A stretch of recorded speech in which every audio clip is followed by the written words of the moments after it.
Have you ever read an article stating that there was a new gay gene discovered? Is homosexuality genetic? Is there a gay gene? I want to know what you think, so post a comment, let me know if you think that homosexuality is genetic or not, and then continue to watch the show. Now the reason why I ask is because today we're going to be talking about whether or not homosexuality is genetic. And what about mental illnesses? Are they genetic? The question of whether or not homosexuality is genetic has been discussed for over 100 years. The theory of homosexuality being genetic was originated even before DNA was discovered. Long before DNA was discovered, people would observe the similar characteristics between offspring and their parents. For instance, you have two black dogs, they mate, you get a black dog. You have two white dogs, they mate, you get a white dog. Now, when scientists or people would study the similar characteristics between parents and their offspring, we call that heredity. You have genetic studies, which is actually looking at the DNA, and you have heredity studies, which is looking at the similar characteristics between offsprings. Man has studied heredity for thousands of years, ever since they figured out how to breed livestock. The application of this is actually called selective breeding. That's why we have so many different types of dogs. Now, the study of DNA has really only seriously been studied for about 30 years. The big question in genetics is what characteristics are purely genetic and what characteristics are influenced by the environment. In psychology, this is called the nature versus nurture argument. The best way for psychologists to study this question is to study identical twins. Then if a trait is purely genetic and one twin has this characteristic, the other twin should have the characteristic as well. So with identical twins, you'll see they have the same color eyes, same shaped nose, same color hair. That's purely genetic. Now, say they turn 20 or 30 and one of them has been eating McDonald's all of their life and the other one goes vegetarian. Are they going to be the same weight? Now that's not purely genetic. Now there are diseases that are genetic, whereas if one twin has it, the other twin's always going to have it. Like sickle cell anemia. One twin has it, the other twin's always going to have it. Or Huntington's disease. One twin has it, the other twin's always going to have it. Or Down syndrome. One twin has it, the other twin's always going to have it.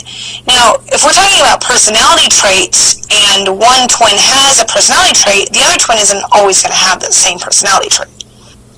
Now, what about homosexuality? If one twin is homosexual, is the other identical twin always going to be homosexual?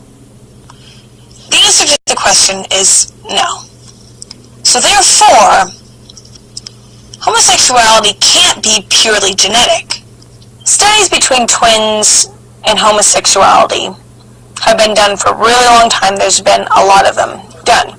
I'm looking at a couple right here. One is Bailey and Pillard, 1991, occurrence of homosexuality among brothers.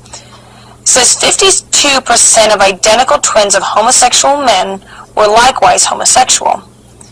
And then 22% of non-identical twins were likewise homosexual. And here's another one. It says Bailey and Pillard, 1993, occurrence of homosexuality among sisters. It says 40% of identical twins of homosexual women are likewise homosexual, and 16% of non-identical twins were likewise homosexual. So that's about a 50% chance that if an identical twin is gay, the other identical twin is going to be gay, and a 20% chance if a non-identical twin is gay, the other non-identical twin is gay. So it's more of a chance if you're an identical twin to be gay than if you're not identical to be gay. So that immediately tells you that homosexuality can't be purely genetic because it only happens about 50% of the time with identical twins. So there's an assumed genetic component because there's a higher percentage rate of identical twins to both be gay than non-identical twins to both be gay. Now going back to nature versus nurture, we've established that there is not a pure genetic influence on homosexuality, but there appears to be an environmental influence and there appears to be a genetic influence. But how do you test to see what is a genetic influence and what's an environmental influence? So the problem with saying that there's a 50% genetic influence is that although they share the same DNA, they also share a lot of other things. Like they have the same prenatal experience, they share the same parents, they're raised in the same household, a lot of times they share the same room until they're in their late teens. They go to the same school, they eat the same food, so on and so forth. So that has to influence it. Are identical twins treated similarly or more similarly than non-identical twins?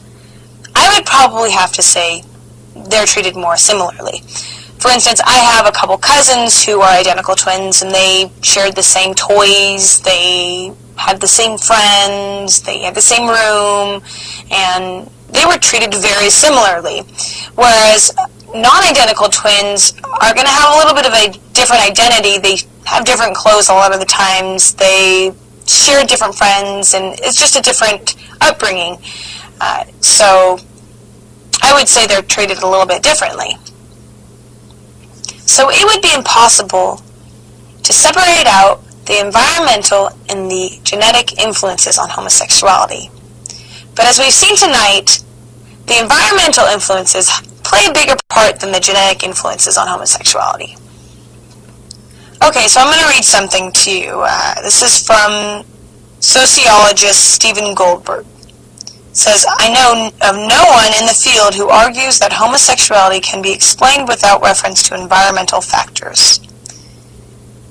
And there is no evidence that homosexuality is simply genetic. And none of the research itself claims there is.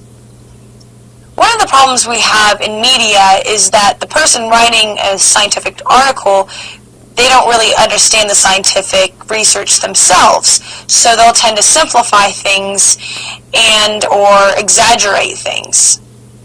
Gay gene researcher Dean Hammer was asked by Scientific American if homosexuality was rooted solely in biology. He replied, absolutely not.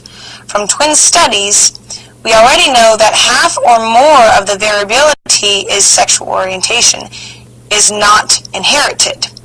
Our studies try to pinpoint the genetic factors, not negate the sociological factors.